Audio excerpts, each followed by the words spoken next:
بسم اللہ الرحمن الرحیم. تو اگلا حصہ جو ہے دوسرا حصہ اس سبق کا آزمائش شرط ہے کا صفحہ نمبر 67 78 68 67. شاباش.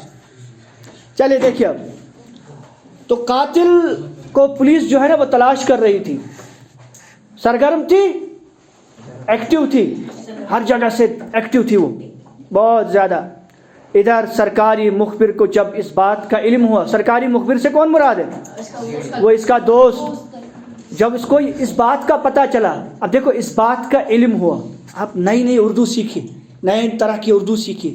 آپ کہتے ہیں نا مجھے یہ بات پتہ چلی, نہیں مجھے اس بات کا علم ہوا, مجھے اس بات کا علم ہوا. دیکھیے نئی اردو سیکھی, اس بات کا علم ہوا تو اسے یقین ہو چلا کہ ہو نہ ہو یہ کام اس کے دوست نے کیا ہے. ارے اگر یہ قاتل کا یہ مقتول کا سر نہیں مل رہا اور قاتل اس کا سر لے گئے تو یہ اسی کا کام ہے, میرے دوست کا ہے. ٹھیک ہے, دوستی کا رشتہ کیا ہوتا ہے, یہ بات اس نے کبھی سوچی نہ تھی. ٹھیک ہے, اور اس کو تو مخبری نہیں کرنی چاہیے تھی.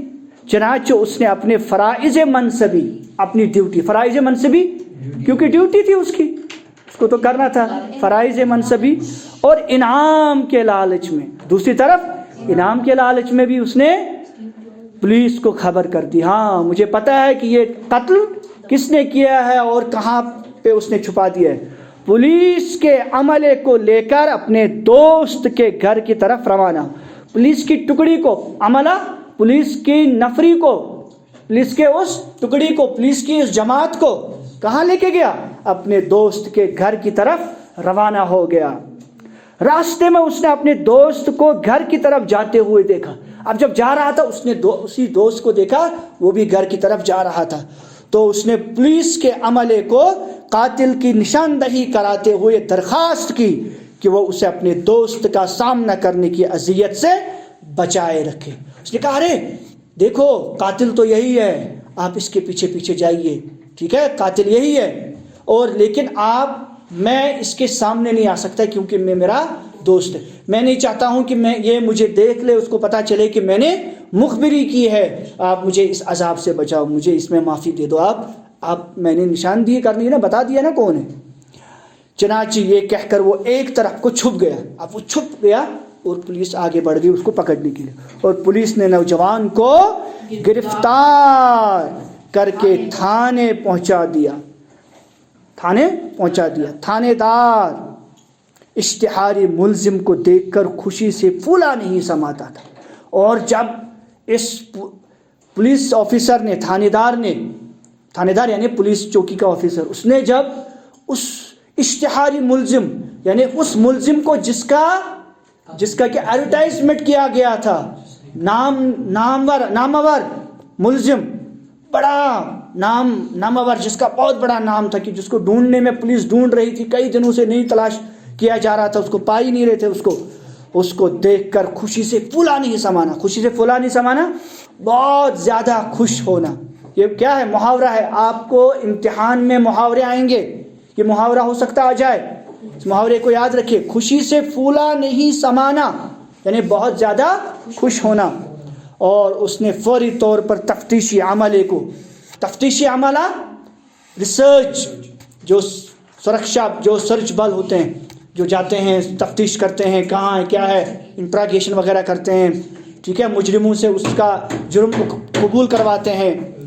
ٹھیک ہے, تفتیشی عملے کو ملزم سے اقبال جرم کروا کر مقتول کا سر اور آلات قتل وغیرہ برآمد کرنے کا حکم دیا.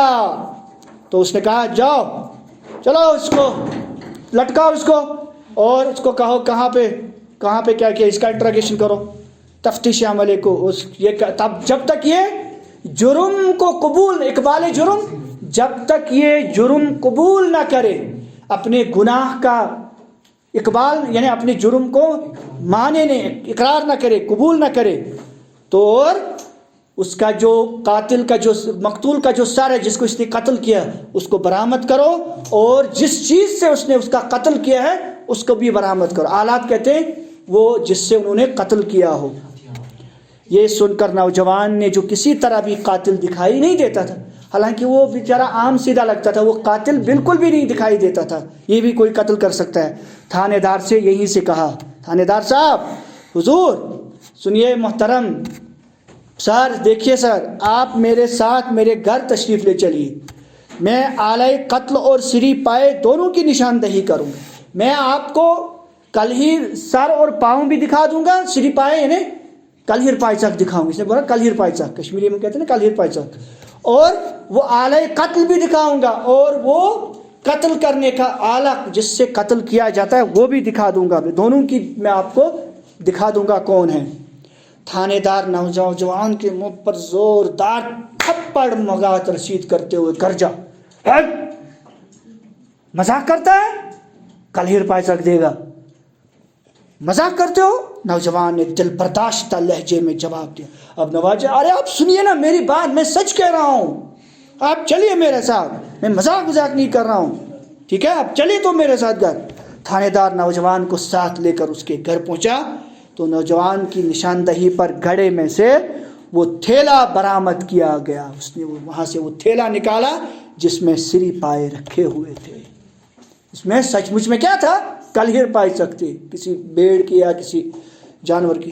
نوجوان نے تھانے دار سے مخاطب ہو کر کہا، حضور مقتول کا سر تو آپ نے ملاحظہ فرما لیا، اب آپ کو تو مقتول کا یعنی جو قتل کیا گیا تھا اس کا سر تو آپ کو مل گیا، مگر آپ نے اس کو دیکھ لیا، ملاحظہ فرمایا، دیکھ لیا، مگر اب آلات قتل باقی ہے، جو اس قتل کی وجہ بنے ہیں وہ ابھی باقی ہے، ان میں سے ایک آلہ تو میری بیوی ہے جسے آزمانے کے لیے میں نے یہ ڈونگ رچایا، اور دوسرا آلہ آپ کا وہ مخبر ہے، وہ CID والا ہے جسے آزمائے بغیر میں نے دوست بنایا تھا۔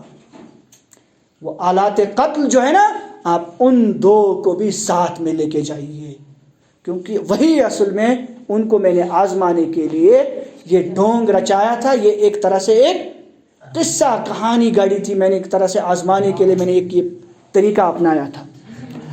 اب تھانے دار سمجھ گیا، اب اس پولیس چوکی کے آفیسر کو سمجھ میں آ گیا کہ یہ سارا قصہ محض صرف آزمائش کا تھا، صرف ایک آزمانے کے لیے ان کو کیا گیا تھا، باقی اور اس میں کوئی مسئلہ نہیں تھا۔